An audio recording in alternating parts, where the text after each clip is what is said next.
So this is the second time no nga ningani ko diri nga spot. Thinking katong first lakuan diri halos wala gyud strike. And karon balik ko kay tingali wala lagi isda to nga time. And sad to say mas worse pa ang ako nakitaan karon kay wa jud ko makakita og kanang mga gagmay nga mga fingerlings.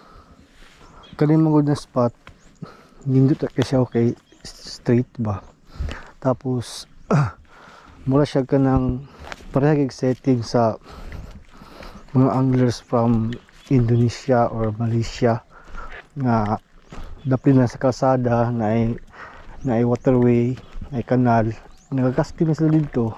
Tapos daghan ka sila og kanang makuha ng mga isda, daghang mga strike, mga snakehead. Pero diri wala gyud. So second time na ako diri no. And I think bag-ura ni siya na kurintihan kay di jud kakakita og mga fingerlings.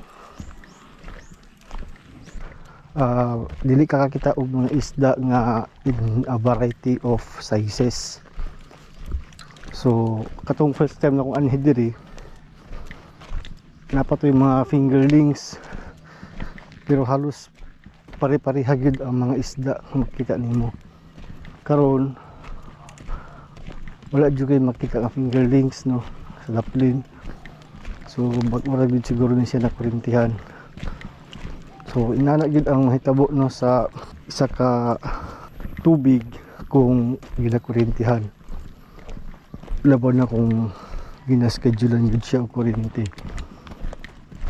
Madaot gyud ang ecosystem sa kana nga tubig.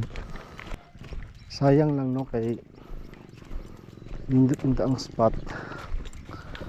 Pero kana lagi natay ka kompetensya.